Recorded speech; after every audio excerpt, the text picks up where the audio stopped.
que o homem carnal, ele é guiado pelas emoções, pelos sentimentos. E com Deus não tem como caminhar pelo sentimento, pela sensação, pelo aquilo que você sente. Porque Deus é Espírito, não tem como você conhecer Deus de outra forma, a não ser pelo Espírito. Amém? E então, não é sensação. Eu não me movo pelo aquilo que eu sinto. A igreja não pode mover pelo que sente ou que está vendo. Tem gente que fala assim, se eu não sentir um arrepio, Deus não está presente. Tem uns que falam, eu preciso sentir um toque assim.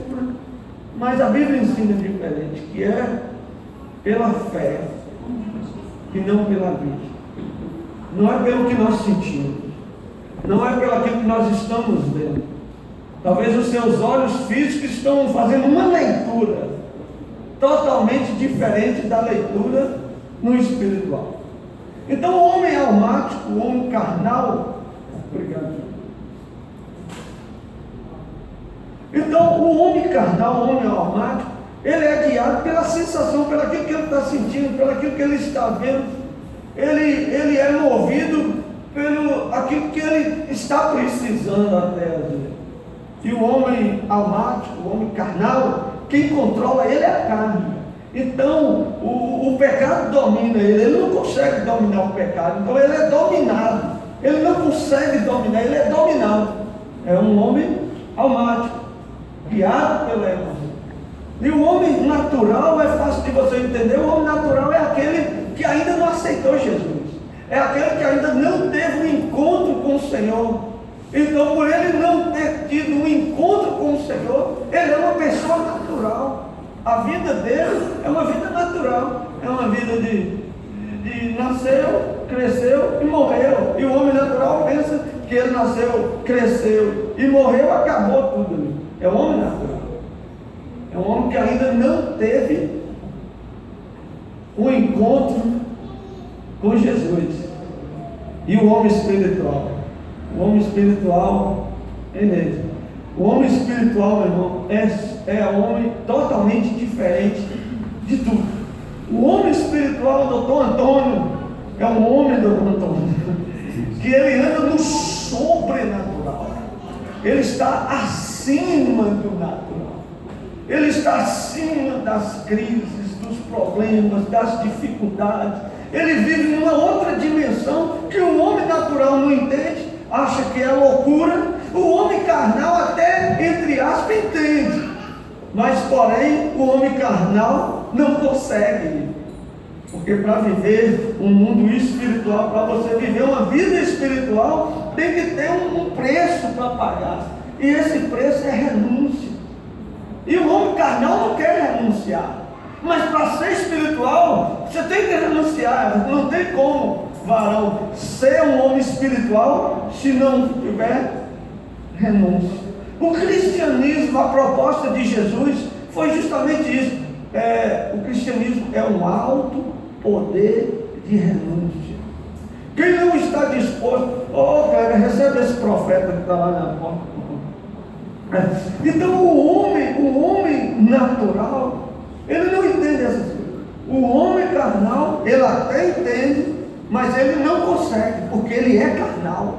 Ele não consegue fazer um jejum porque ele é carnal. Ele não consegue ler a palavra porque ele é carnal. Ele não consegue orar porque ele é carnal. Ele não consegue falar bem das pessoas porque ele é carnal. Ele não consegue falar do amor de Jesus porque ele é carnal. Então ele é dominado pela carne. O espiritual, que vive em outra dimensão, ele paga um preço. E aqui nesse texto do capítulo 5, depois que eu dei essa pincelada, pode ficar à vontade aí, profeta. Aí, sente aí, por favor. Não vou sentar, não. Não foi lá fora, porque eu tomo uma cervejinha do meio.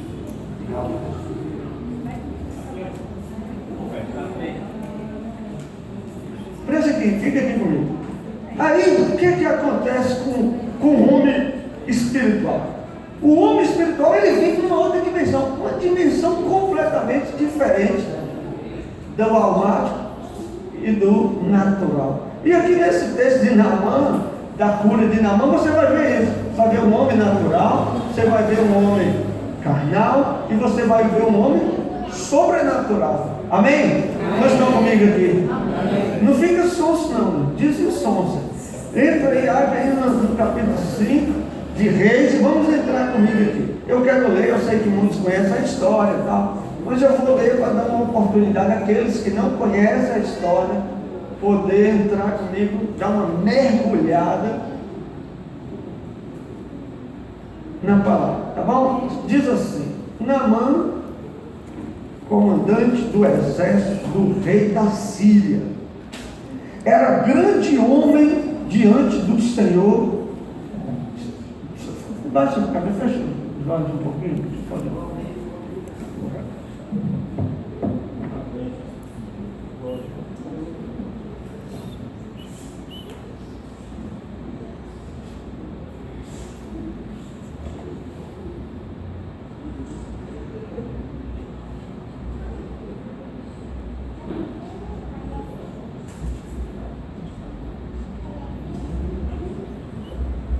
Aleluia. Amém? Aí diz assim: Naamã, comandante do exército do rei da Síria, era grande homem diante do seu senhor e de muito conceito, porque por ele o Senhor dera vitória à Síria. Era ele herói da guerra, porém era leproso.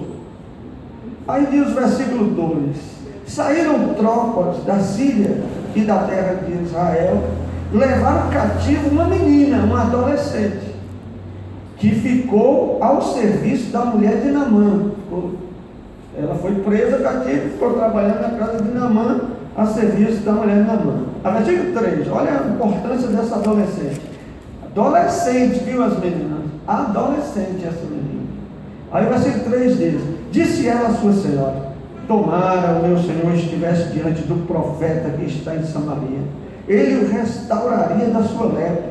Versículo 4: então foi Naamã e disse ao seu senhor: assim e assim falou a jovem que é da terra de Israel. Respondeu o rei da Síria: vai, anda, e enviarei uma carta ao rei de Israel. Ele partiu e levou consigo 10 talentos de prata, 6 ciclos de ouro e 10 vestes festivais. Levou também ao rei de Israel a carta, que dizia: logo em chegado a ti esta carta, saberás que eu te enviei Naamã, meu servo, para que o cures da sua lepra. Tendo lido o rei de Israel a carta, rasgou as suas vestes e disse: acaso sou Deus com poder de tirar a vida ou dá-la, para que este envie a mim um homem para eu curá-lo de sua lepra? Notai, pois, e vede que procura um pretexto para romper comigo. Ouvindo, porém, Eliseu, homem de Deus, o homem espiritual, que o rei de Israel rasgara as suas vestes, mandou dizer ao rei: por que rasgaste as tuas vestes? Deixai-o vir a mim, e saberás que há profeta em Israel. Veio, pois, Naamã com seus cavalos e seus carros e parou à porta da casa de Eliseu. Então Eliseu lhe mandou um mensageiro dizendo: vai e lava-te 7 vezes no Jordão, e a sua carne será restaurada e ficará limpa.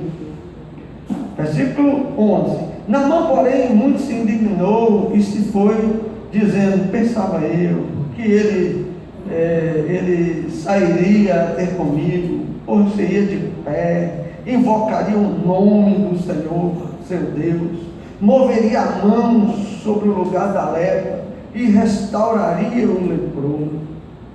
Não são, porventura, Abana e Farfar, rios de Damasco, melhores do que todas as águas de Israel?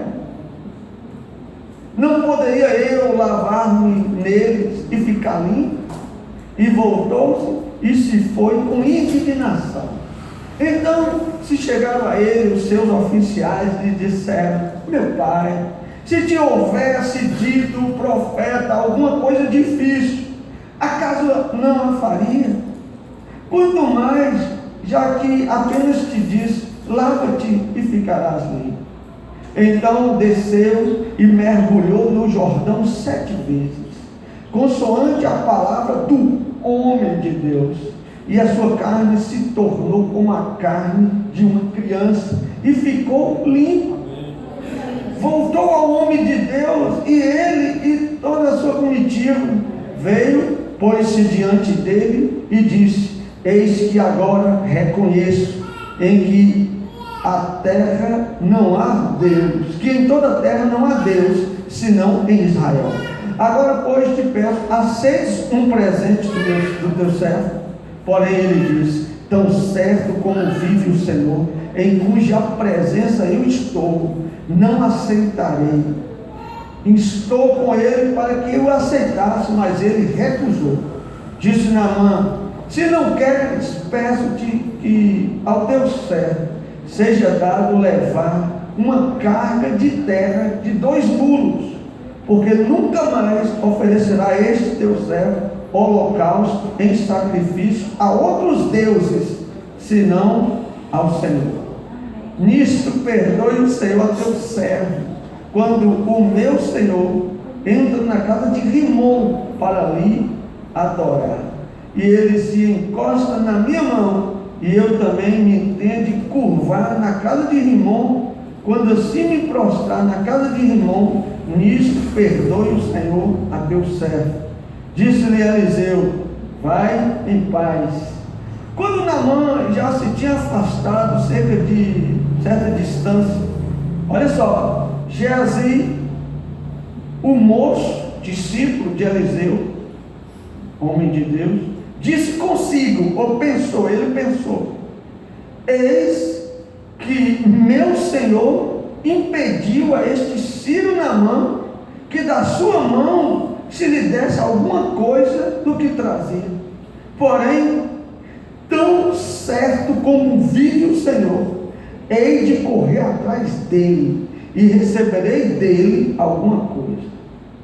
Então foi Geazi em alcance de Naamã. Naamã, vendo que corria atrás dele, saltou do carro a encontrá-lo e perguntou: vai tudo bem? Ele respondeu: tudo vai bem. Meu Senhor me mandou dizer: eis que agora mesmo vieram a mim 2 jovens dentre os discípulos dos profetas da região montanhosa de Efraim. Dar-lhes, pois, 1 talento de prata e 2 vestes. Disse Naamã: ser servido tomar 2 talentos. Estou com ele. E amarrou 2 talentos de prata e 2 sacos de 2 vestes, pô-los sobre os 2 dos seus moços, e os quais os levaram diante dele. Tendo ele chegado ao outreiro, tomou-os das suas mãos e os depositou na casa, e despediu aqueles homens que se foram. Versículo 25. Ele, porém, entrou e se pôs diante do seu senhor. Perguntou-lhe Eliseu: de onde vens, Geazi? Respondeu ele: teu servo não foi a lugar algum. Versículo 26. Porém, Eliseu lhe disse: porventura, não fui contigo em espírito, quando aquele homem voltou do seu carro a encontrar-te? Era isso ocasião para tomares prata e para tomares vestes, e vinhos, e ovelhas, e bois, servos e servas. Versículo 27. Portanto, a lepra de Naamã se pegará a ti e a tua descendência para sempre.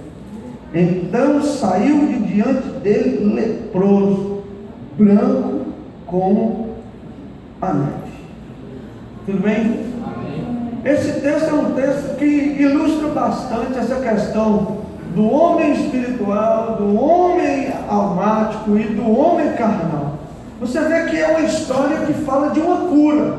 E esse texto é um texto muito rico, um texto cheio de detalhes, que se você for descobrir pela primeira fala minha da introdução, que do carnal espiritual e o almático, você já vai encontrar outros personagens. Eu vou citar 3, mas você vai encontrar outros personagens que se encaixam como naturais e se encaixam como almáticos. O rei de Israel, por exemplo, era um homem almático. Mas esse texto que eu quero focar, primeiro, o testemunho de um adolescente que mudou a história completamente de uma nação. Adolescente que tinha sido levada cativo, tinha sido presa. Ela tinha tudo para ser uma adolescente revoltada, porque tinha sido levada cativo, tinha sido sequestrada. Ela tinha tudo para ser uma adolescente que queria que Naamã morresse, que todo mundo lá morresse, que a Síria que se explodisse para lá. Mas ela, dentro do território do inimigo, dentro da prisão, ela vira e libera uma palavra que mudaria a história dele, de cura.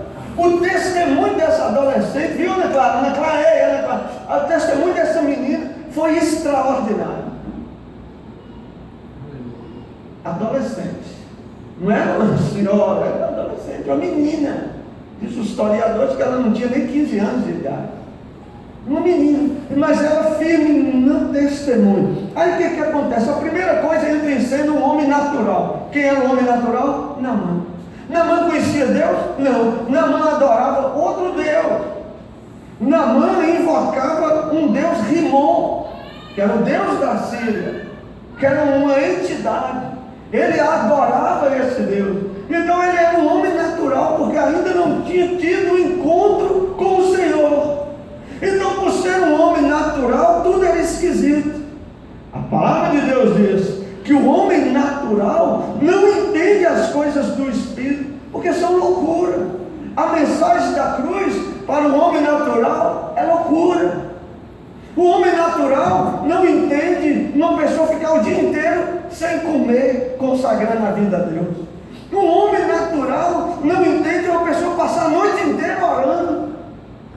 O homem natural não entende uma pessoa passar horas e horas lendo a Bíblia.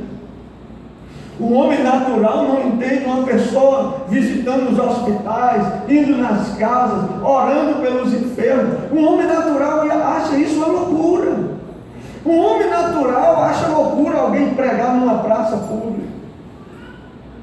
Acha que está louco, que está doido. Acha que é fanático. O homem natural, então ele se escandaliza com essas coisas.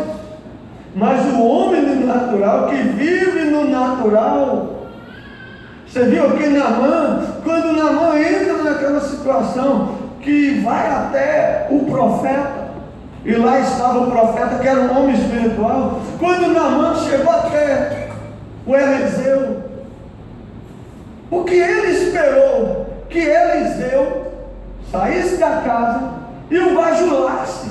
Ele esperava que Eliseu fosse lá, desse um abraço, reverenciasse ele. Aí depois Eliseu iria impressioná-lo, fazendo uma oração para chamar a atenção. Deus de Abraão, Deus de Abraão. Naamã, o homem natural, esperava isso, de uma cena que iria chamar a atenção dele. Quando Eliseu falou, olha, nem foi lá. Eliseu nem foi lá. Ele apenas manda o discípulo dele, diga para ele tomar banho no Jordão. Naamã ficou furioso, porque o homem natural não entende isso. Tomar banho em Jordão para ser curado. O homem natural ele enlouquece, e ele fica frustrado, fica chateado com aquilo ali, porque ele esperava um espetáculo. O homem natural gosta de ver as coisas para crer. O natural, ele quer ver. Lembra de Tomé? Tomé no natural, ele falou, se eu não ver o furo nas mãos de Jesus, eu não creio que ele ressuscitou. Natural. O homem natural, ele acha tudo loucura, tudo besteira. lá, fica indo em culto todo dia, reunião de não sei o quê, culto de não sei o quê, para que isso? Para que esse reunionismo tão terrível? Homem natural. Mas esse homem natural, quando ele tem um encontro com Jesus, que ele tem um encontro com o Senhor, a vida e a história dele muda completamente. Quando Naamã foi aconselhar, não, toma, vai lá, dá um mergulho, que ele deu aquele passo de fé, que ele criou fé dentro do coração, e ele resolveu dar um mergulho, ele ficou curado na hora. Por quê? Porque ele creu. E então Naamã passa do natural para o sobrenatural. Aleluia. Aí eu quero que você entenda agora a diferença de um espírito, um natural que pode se tornar um espiritual, e um carnal, um almático que vira leproso. Olha que o natural, ele sai da lepra, ele é curado de uma lepra. O natural, ele pega terra, da terra de Israel. Olha só, o homem natural. Se Naamã, de alguns momentos atrás, antes da cura, ele jamais faria isso. O Naamã restaurado, o Naamã curado, o Naamã que agora teve uma experiência com Deus de Israel, ele diz: eu vou pegar a terra, fazer um altar e não vou me curvar mais ao Deus Rimon. Ele disse: eu não vou mais adorar o Deus Rimon, que Deus de Israel me perdoe, porque eu vou levar essa terra, eu vou fazer um altar na minha casa, e esse altar será um lugar onde eu vou invocar o Senhor dos Exércitos. Esse altar será um altar de adoração na minha terra. Vou levar de onde a terra? Vou levar de Israel, o lugar onde tem homens de Deus, onde tem profetas do Senhor. Aí ele diz: olha, toda a terra tem que saber que em Israel tem um Deus poderoso. E ele desce curado, mas ainda tenta dar um presente a Eliseu. Só que Eliseu vivia além de coisas. Eliseu não estava focado em coisas, mas Eliseu estava focado no sobrenatural. E Eliseu não queria nenhum tipo de aliança. Quando você dá um presente a alguém, você faz uma aliança com essa pessoa. Deu um presente a alguém, é uma aliança que você está ratificando. E aí Eliseu, olha, a não ser se for um presente grego, é um cavalo de Troia, que é outro tipo de coisa, aí já é outra palavra. Mas aí o presente cria um vínculo, cria uma aliança. Eliseu: não posso fazer aliança com a Síria, nós estamos em guerra. Quem está perto dele? Um almático. Quem está perto dele? Um carnal. E o carnal achou um absurdo. O carnal achou um absurdo Eliseu não pegar nada de Naamã. Você viu que ele pensa, ele fala consigo mesmo, versículo 19, ele diz com ele mesmo, ele falou com ele pensou: que desaforo, é o versículo 20, que desaforo, esse homem rico desse jeito, vem aqui não trazer nenhuma oferta. Que desaforo Eliseu não receber nada desse homem, porque o carnal, querido, é pior do que o natural, porque o natural não conhece as coisas de Deus, mas só que esse aqui, esse Geazi, ele já tinha andado com Eliseu há muito tempo, ele já tinha visto Deus fazendo coisas extraordinárias, ele já tinha visto o Senhor fazendo milagres através de Eliseu. Ele sabia que Deus é o dono do ouro e da prata, que Deus é o maior mantenedor da obra é Deus. Quem é que sustenta o homem? É Deus. Quem Deus chama, Deus capacita e Deus supre as necessidades. Só que o carnal não entende essas coisas. O carnal não entende. O carnal não entende que o dinheiro aparece dentro da boca do peixe. O carnal não entende essas coisas. O carnal quer ver, o carnal quer brigar, o carnal quer reivindicar os direitos. Todo carnal gosta de: eu estou nos meus direitos, eu estou nos meus direitos. E sabe qual é o direito do homem de Deus? É não ter direito nenhum, meu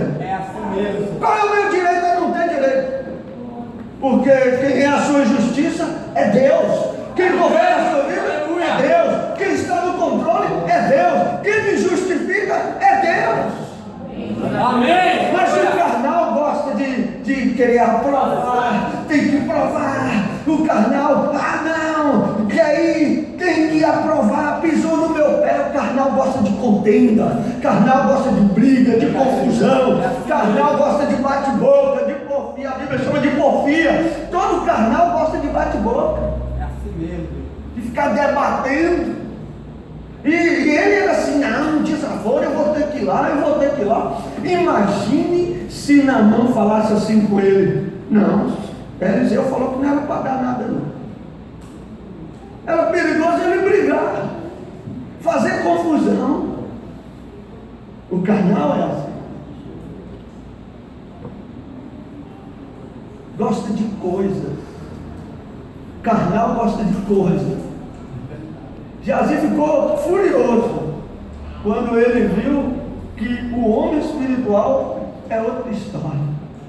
Diga a pessoa do teu lado: o homem espiritual é outro papo, meu. Diga, pode falar: o homem espiritual é outro papo, é outra conversa, outra dimensão, é outra coisa. Aí, e o mais interessante disso aqui, o mais interessante é quando o carnalzão volta. Você viu que quando o carnalzão voltou, olha, tinha uma unção sobre Elias. Elias passou o bastão para Eliseu. Eliseu estava com o bastão profético, que seria passado para Geazi. Então, a unção profética veio de Elias, Eliseu seria para Geazi. O que Geazi faz? Uma atitude carnal, ele perdeu o manto da unção. Só que eu quero te falar uma coisa interessante: que todo almático fica leproso. Toda pessoa almática, todo carnal vira leproso. Mas você pode falar: mas que lepra é essa? Lepra na Bíblia representa pecado. E toda pessoa leprosa tem 3 características. Primeiro, vive fora do arraial. Ela se isola porque é leproso, não convive no meio das pessoas. O leproso não relaciona com ninguém porque tem a lepra na alma. Então ele tem que sair de perto da sociedade. O leproso se torna egoísta porque é leproso. Então o carnal vira leproso. Todo carnal vira leproso. O leproso vive fora do arraial, vestes estragadas. As roupas são os vestes estragadas, porque a lepra segura na pele e vestes sujas. E o Senhor diz que a igreja vai subir vestes limpas. Quem vai subir? Aqueles de vestes limpas, coração puro. E aí o carnal, terceira característica do leproso: primeiro, vive fora do arraial; segundo, veste suja; e terceiro, come comida estragada. Porque vivia fora do arraial, alguém pegava o resto de comida e lançava para eles. Então eles comiam resto. E um leproso, sabe o que o leproso come hoje? Querido, os seus olhos e os seus ouvidos são as portas da sua alma. O que você vai pensar é aquilo que você está vendo e aquilo que você está escutando. O que você está vendo, o que você está escutando é aquilo que você vai estar pensando. E o almático que virou leproso, ele gosta de assistir coisas que não agradam ao Senhor. Ele gosta de ouvir coisas que desagradam o Senhor. Você pode prestar atenção: todo carnal gosta de uma piadinha. Todo crente carnal, ele gosta de uma piadinha, ele gosta de uma chacota, ele gosta de uma molequeira, ele gosta de umas conversas atravessadas, com duplo sentido. Carnal, almático, virou leproso. Então, o natural, se você está aqui hoje e é natural, hoje você pode se tornar uma pessoa espiritual. O leproso, se você não vigiar hoje e frear a sua alma, ou melhor, o almático, se não frear a alma, você vai se tornar um leproso. Aí aqui você vê as 3 pessoas. E o Eliseu do espiritual? Eu poderia ficar a noite inteira falando desse, só uma frase: fui com você em espírito, fui com você em espírito. Eu poderia ficar a noite inteira, 3 dias pregando só sobre isso. Fui em espírito, fui em espírito, porque muita gente não sabe nem o que é isso. Tem muita gente dentro da igreja que nem sabe o que é isso. Eliseu disse: pensa que eu não fui com você em espírito? Eu fui, eu ouvi a conversa, eu vi você fazendo tudo, e agora você volta com essa cara de pau. Mas eu fui. O homem espiritual, ele está antenado. Ele está antenado com todas as coisas. Não pense você que você pega um homem espiritual de surpresa, que você não pega. Não pense que o que você fala e faz engana um homem espiritual, que não engana. Às vezes ele é até educado, e dependendo da natureza dele, ele é bem calmo. Eliseu já não suportava muito. Tomara que no céu você não more perto da casa de Eliseu, e nem na de Pedro. Mas Deus te chama essa noite para dar uma mudança radical na tua vida. Deus quer mudar a tua história. Deus quer fazer você uma pessoa melhor, um marido melhor, uma esposa melhor, um filho melhor, um pai melhor, uma ovelha melhor, um obreiro melhor, um pastor melhor, um apóstolo melhor, um evangelista melhor. Deus quer fazer você alguém melhor. Eu não sei em qual desses 3 você se encaixa. Isso aí é uma coisa sua. Eu não sei se você encaixa nos naturais, nos almáticos ou nos espirituais. Não sei. Mas te convido a esta noite você sair daqui desta igreja uma pessoa espiritual. Amém. Fique de pé, por favor.